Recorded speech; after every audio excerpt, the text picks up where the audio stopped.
It's the Jacinda Show. It's the Jacinda Show. It's the Jacinda Show.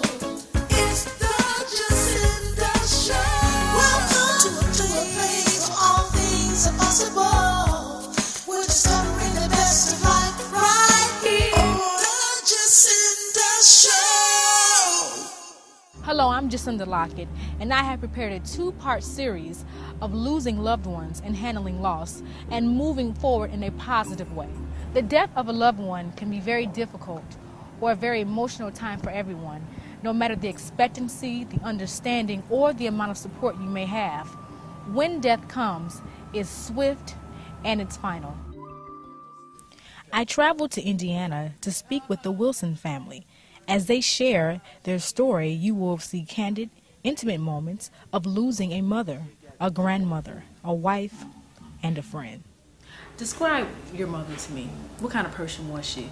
She was extremely good with money. She was a budgeter. And she taught us to pay your bills first. That's first. Well, let me go back. Pay your tithes first. And then pay your bills first. And although she never really made a whole lot of money, we went on vacations. Christmas was crazy. I mean, 4 small children, not making a lot of money. I mean, it was absolutely nuts. We got everything we wanted. And we always had things. And then not only that, she was always doing for somebody else with that money, and then always had some saved. I don't know how she did it, but and that's what she kind of passed on to us. Pay your tithes, pay your bills, and then have fun, but always save something to the side. And we did. I mean, I didn't know when I got a job, then we talked about how much I made, and that's when I found out how much she had been making all those years. And she said, "Girl, you make more than me." And I'm like, "What?" And you doing all of it? I mean, she was a budgeter, penny pincher. Yeah, she liked to, when we got older, she liked to have like girl time. So she would be like, "Let's have a girls' night out." And we went to a hotel, and just all of us had got a hotel room and just had lots of fun. And she always liked to do that. And every year we would go to Indiana Beach. That was like the family trip. She figured it's not that expensive, but it's a place where everybody can come together. We can all enjoy each other. She was able to enjoy the grandkids, and it was things that the adults could do as well. So it was basically just a time for everybody to come together. And she loved, just family time, everybody getting together, especially after we got older and we all got married, and our lives kind of started to grow in different ways. She liked for us to come together as often as we could to have a family time, and that's something that we still do. Right. We've been close, but we've been close. But since she's passed, my one sister that's not here, Dominique, was like, every Sunday, let somebody cook. And we just get together every Sunday. So now we do that. Each of us take turns in cooking. Even our husbands, they have their turn. And we get together every Sunday and cook. And that's just our time that she liked to do, that we just keep up. And that's something that she kind of passed on to us, just family time. Yeah, we remember her when those kind of times. Right. And then if you notice, we went to Indiana Beach. But we went on Tuesday, which was half off for Kids Day. And we get together for dinner. But if you notice, we cook instead of having to go out to dinner. Yeah. So it's still in the back of our minds. Saving. We have to save. I have 4 children. She has 4 children. My other sister has 1.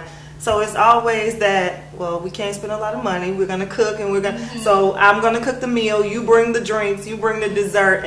So it's still in the back of our mind. Budget. But still get together, still have fun, and that was her. I used to tell her all the time that the reason why she could save like she could is because I spent all mine. I spent all my money. She had monies because I spent. I remember the better things in life, or the better things that she had. I noticed that I was buying the most expensive things. And I would say, I bought you this, but that's one of the reasons why she could save so well, which was a plus. It was a good thing because, she was helping the family. And I got to say this about, now the grandkids, that was one of her first priorities. the grandkids had to be satisfied, or when we got ready, we was redecorating the basement in our home, and I was telling her what I wanted over on the other side, because we had changed one of the bedrooms into, we had opened the basement up, and she said, I gotta have an area for the grandkids. So for the grandkids, I'm thinking about, you know, we could have a nice family room. That's good enough. She said, no, I want a table, some chairs down there that the grandkids can sit on. We end up getting, actually, I just was looking at the sketching the other day. She drew a sketch before, how she wanted that basement arranged, what she wanted down in it.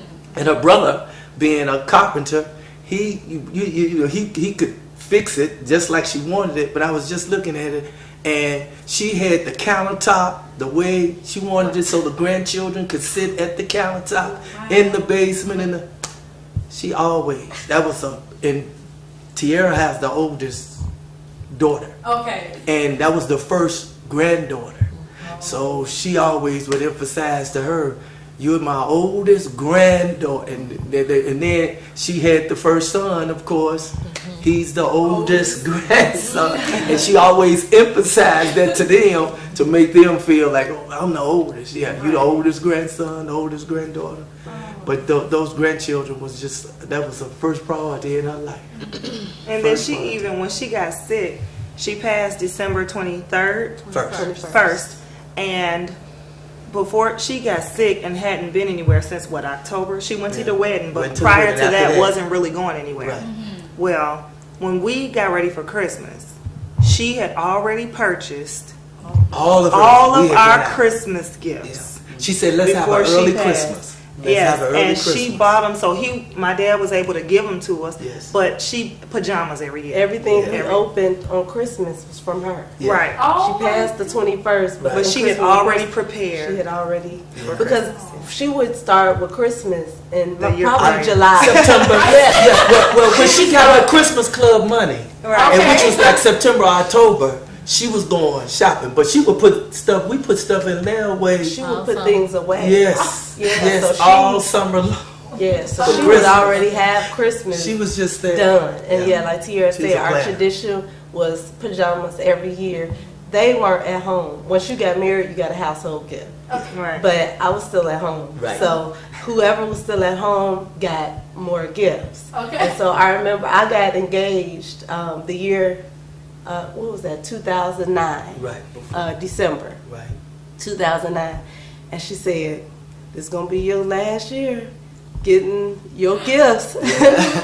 No more pajamas for you, because then it was gonna be a household gift. Then you would get like the bed and the bags and the. But she would even still some years sneak a little something for the husbands and an individual gift for Christmas. Lasagna. The meal is lasagna. Traditional. Lasagna. She would make the lasagna like. I mean, the best lasagna. And we had some friends that come over that was vegetarian, so she would make the lasagna, the garlic bread, or the Texas toast, and the salad. Some of us didn't eat beef, so she made a chicken one. And then she would make a turkey one. The drinks, though. She made those. Pina colada. Virgin pina colada. So everybody wanted those. Everybody that came over. If you got a pina colada, you were special. Yeah, we would always tell everybody. You ain't in until you got a pina colada. If you ain't got a pina colada, you're not in yet. And her pina coladas, and that was just, and we're keeping up those traditions. Yeah, we're still doing that. Just remember that and make the most of it. Share with me one of your most fondest memories of her. Well, my fondest memory is we had a little song when she would take her medicine, because when she was sick, she didn't like taking her medicine. So if she took it, we sang, "For she's a jolly good fella." And she would kind of just, as soon as she took it, it was like, she raised those fingers and you know it's time to sing. Yes. "For she's a jolly good fella." She's a jolly good fella. We did that, and then another thing is she did a little dance off the Six Flags commercial. She did that. She did that dance. I mean, she could be anywhere from on her way to the kitchen to the bedroom to the bathroom or wherever. But if she felt a little energy while she was standing, she would do that little dance. I just thought that was sweet. The year that's the year she passed, the Mother's Day, when everybody was over, she was up. She And she did. did Yeah. that, and the grandkids fell out because she did that. That was one of her better days, Yeah. because she went through a great ordeal with the sickness, but she loved that. We had to encourage her, because that medication she took a lot. The chemo was horrifying, and she not only took chemo intravenously when she went to the doctor like twice a week, but also the pills. She had chemo pills, that was very aggressive. And they had to, because she was in her last stage when they first detected cancer. She was in her last stage, so they had to be very aggressive. Sometimes it's hard to remember her not being sick. And I find myself trying to remember before, because I guess it's just the way we're programmed in our minds. Sometimes the negative sticks longer, than the positive. And I find myself trying to remember before.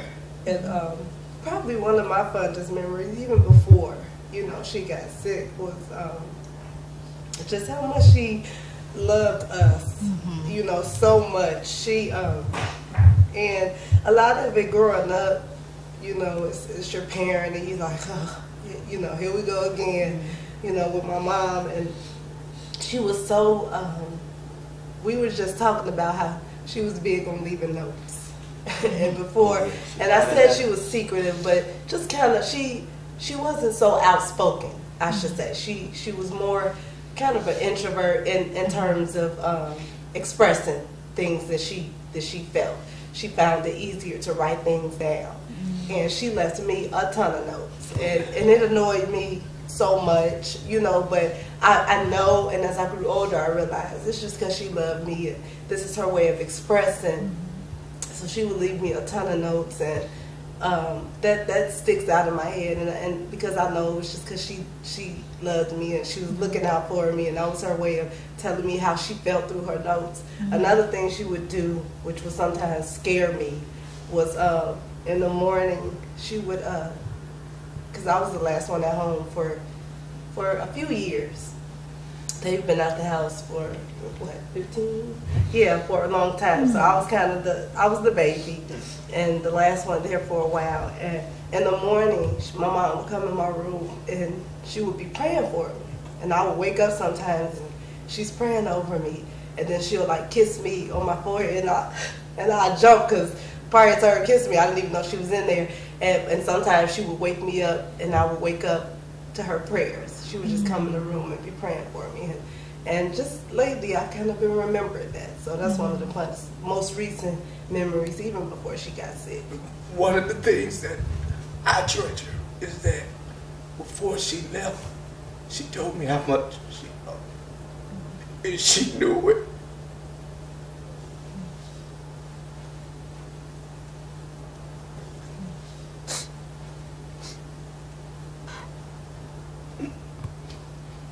Because of the things that I did for her while she was sick.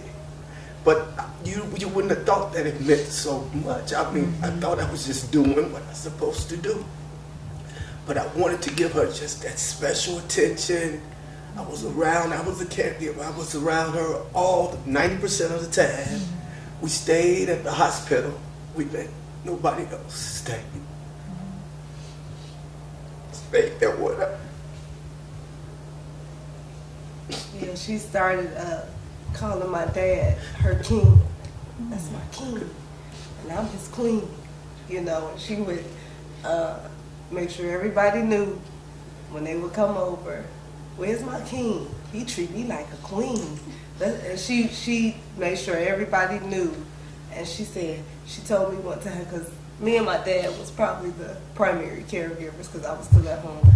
And so if he wasn't there, he went to make a run, or if he wasn't at the hospital, I was. Yeah. And so we had a lot of kind of quality time, talking time with her. And she would tell me, she said, I kind of think your daddy liked taking care of me. Yeah. She said, because she was independent. And my mom, that's one thing Before about she her. gets She was very, Very independent. And she would just go. And they tell me I remind them a lot of her. 'Cause I'm just Okay. like, So I independent. got it, Right, you know. right. Didn't want to depend on anybody else. You know, she wanted to make sure she had it. And so with her being sick, she kind of needed us. We didn't mind. But she said, I think your daddy she said, because for so long, I would just do stuff myself. I think he kind of like taking care of me. I'm like, Oh, I I'm did. sure he does.